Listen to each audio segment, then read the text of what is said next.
تدرون منه حبي لا تدرون والله كلكم تغارون لا تدرون منه حبي لا تدرون والله كلكم تغارون لا تدرون تجنون أحسن لكم تجنون والله مثل ما تلقون ما تلقون لا تدرون منه حبي لا تدرون والله كلكم تغارون لا تدرون تجنون أحسن لكم تجنون والله مثل ما تلقون ما تلقون.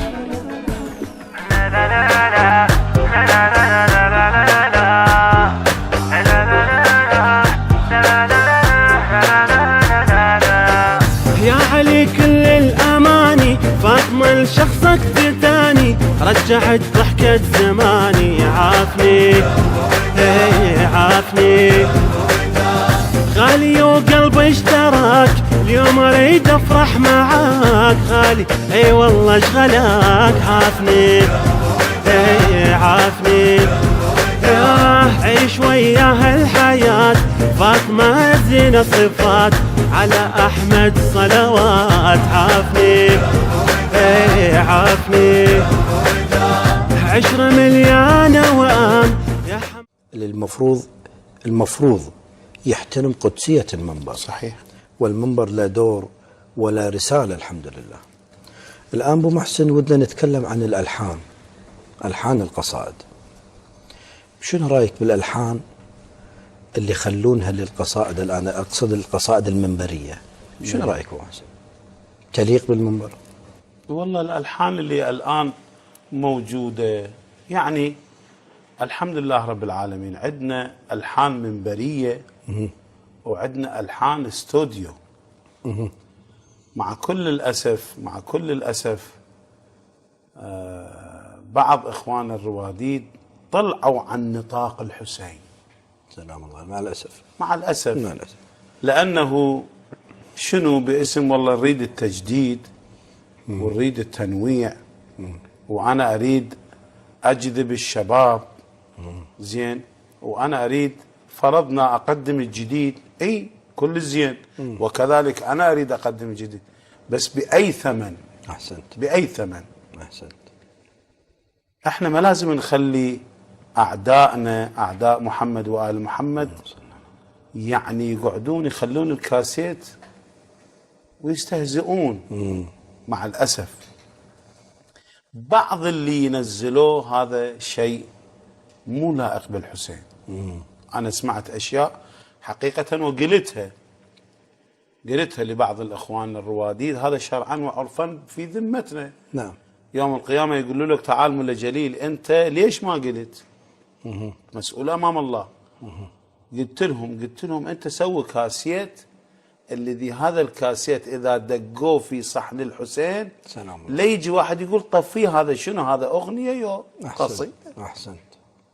خصوصا الآن يعني تخيل الحسين موجود. أحسن. لا بالعكس فرصة سعيدة وأنا أتشرف أن أكون في خدمة أولاد الزهراء. الله يسلمك. مثلكم وأحب الصراحة. الله يسلمك. رحم الله عليك. هذا اللي نعرفه أبو محسن، هذا الله يبارك فيك. اللي نعرفه عن أبو محسن هذا الله يستر عليك. صريح وهالشكل عنية الحمد لله. أسأل الله. محسن. لا بالعكس فرصة سعيدة وأنا أتشرف أن أكون في خدمة أولاد الزهراء. الله يسلمك. مثلكم وأحب الصراحة. الله يسلمك. رحم الله عليك.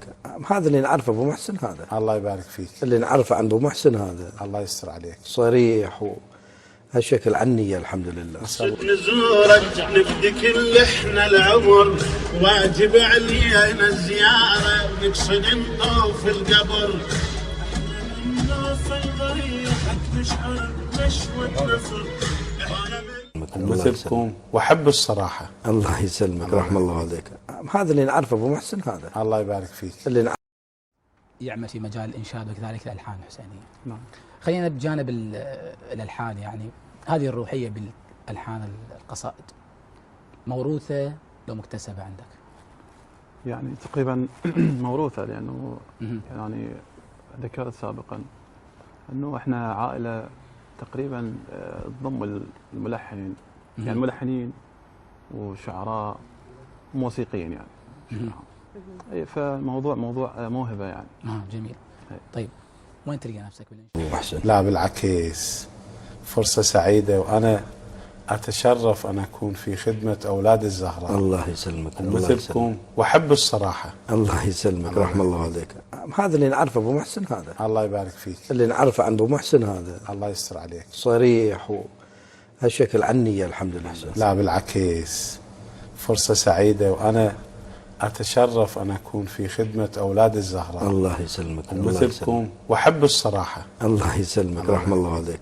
هذا اللي نعرفه أبو محسن، هذا الله يبارك فيك. اللي نعرفه عن أبو محسن، هذا الله يستر عليك. صريح وهالشكل عنية الحمد لله. لا بالعكس، فرصة سعيدة، وأنا أتشرف أن أكون في خدمة أولاد الزهراء. الله يسلمك. مثلكم، وأحب الصراحة. الله يسلمك، رحم الله عليك. هذا اللي نعرفه أبو محسن، هذا الله يبارك فيك. اللي نعرفه عن أبو محسن، هذا الله يستر عليك. صريح وهالشكل عنية الحمد لله.